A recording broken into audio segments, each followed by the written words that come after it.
Yundi Yalada. Thank you for joining in for this video.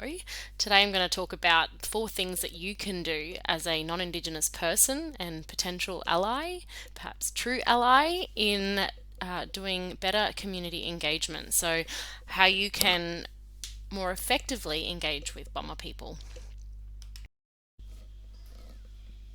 So throughout this video, we're going to first look at a disclaimer, which is a statement that acknowledges your posture for engagement. So you're going to make a written or verbal statement that says your position, which is a learner in the equation of your engagement, and the other person is the knowledge holder. Or it could also state that what you're going to share or how you go about it is not a one-size-fits-all approach, and so it's going to rule out the risk of the engagement to yourself, to the other person, or to anyone else more broadly. Then we're going to look at the acknowledgement of country and how you might incorporate this into your practice for engagement with a Bama person. That talks about the location of where you are engaging with a Bama person, perhaps where you live, where you work, or where you're connecting in online. Then we're going to look at who you are and where you come from, which is an introduction to the person you're trying to engage with in a way that is very effective in building a relationship, because this is a common way of connecting. And finally, we're going to look at what is your why? What are your intentions for engaging with that Bama person? And how do we refine that and have clarity on that so that it can support the engagement when you are connecting and engaging with the Bama person? So I'd like to read this disclaimer that I have put up on screen, and that is that the information shared throughout this video regarding Indigenous peoples is based on my understanding, perspective and experiences. Now, I identify as a Bama person, and I will explain that very shortly of my connections, and this is connection to country, connection to community, and my lived experiences which inform my knowledge and understanding to be able to share on today's content. And I also would like to acknowledge that Indigenous cultures are diverse and complex, and there is no one-size-fits-all approach to representing or discussing peoples, countries, languages, cultures, practices, and the list goes on. So I recognize the importance of respecting the sovereignty, traditions and self-determination of Indigenous communities, and any generalizations or interpretations made in this content are not intended to speak for all Indigenous peoples or communities. For example, I do not identify as a Torres Strait Island person, and therefore I will not bring that perspective into this content. I encourage readers and viewers of this content to seek out diverse perspectives and engage directly with Indigenous voices and approach discussions about Indigenous issues with humility, sensitivity, and respect.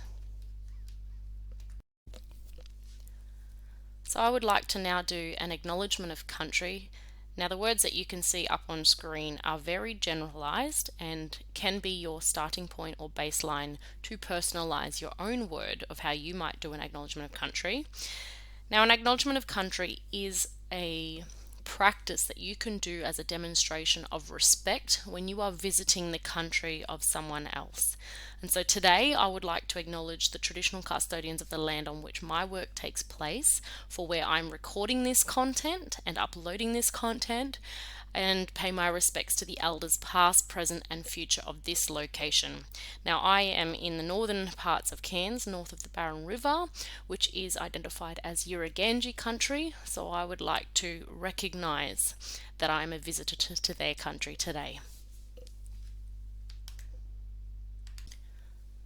So when it comes to engagement with Bama people, and I again will speak very generally as I say this, it is very common to introduce yourself in regards to who you are and where you come from by the way of connection to country, place, kinship, people, families or communities, rather than introducing yourself with a role title or what you do in practice, whether that's personally, professionally, career-wise, so forth. So I'm going to introduce myself now with who I am and where I come from in the way that I've just explained.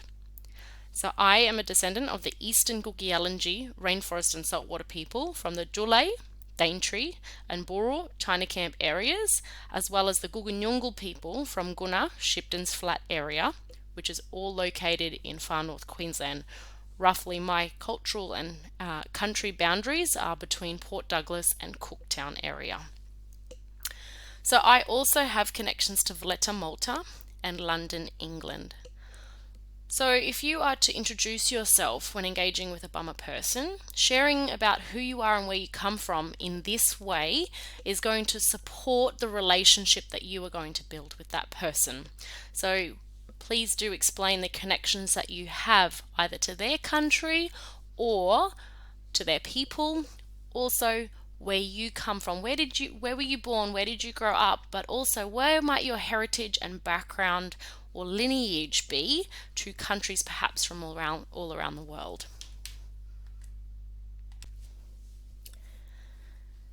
Now, from my experience of engaging with Bummer people, or from perhaps my own desires, it's really important for me to understand, why do you want to go into a relationship, or why do you want to engage with me? What is your intention for a work or an opportunity? What does that outcome look like, and what's in it for you? I want to know about that intention to know whether it's a safe enough place for me to engage with you. So I'm going to share with you what is my why for living and sharing on my Bummer worldview with people.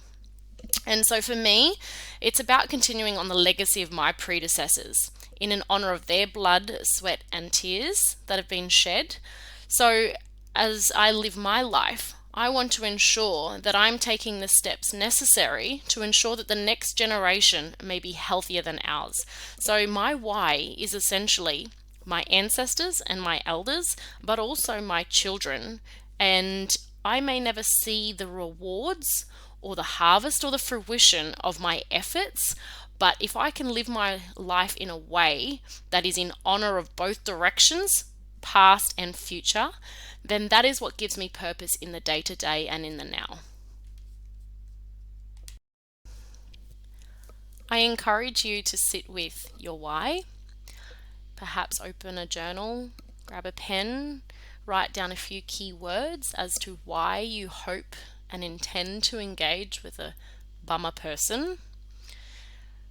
Are you hoping to engage with them for cultural understanding and respect, and learning insight into different ways of knowing, doing and being, so that you can then foster more authentic relationships with them and support them as individuals, but also perhaps growing your knowing, doing and being in your life of how you live.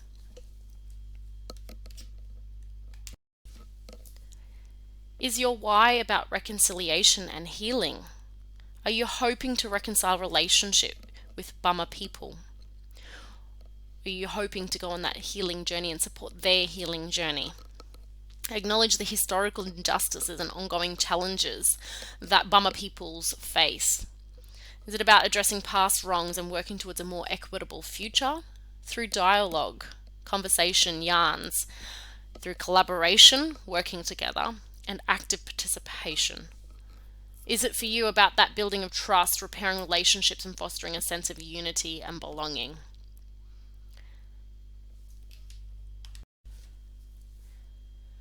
Is your why about social justice and advocacy? Are you hoping for equal opportunities and rights? Are you about amplifying Indigenous voices, raising awareness about systemic inequalities and advocating for policy changes? You're hoping to highlight issues such as land rights, healthcare disparities, educational opportunities, and overrepresentation in the criminal justice system. Is it about standing in solidarity with an Aboriginal person, a Bummer person, or Bummer peoples? So throughout this video, we had a look at a disclaimer and making an acknowledging statement or a declaration of your approach to the engagement. We looked at an acknowledgement of country, how you can pay respect to elders past, present and future. We looked at a way of introducing yourself to the bummer person you are trying to engage with, who you are and where you come from, as opposed to your job, your occupation, your title. And also, what is your why? Having a look at your intentions. What are some of those key words that are crucial to the engagement, and how you might be able to share that with the person you are trying to engage with. Yalada. Thank you for taking the time to watch this video. If you could take a minute to subscribe to this channel, it would really help, and please do like and share if you find this content valuable.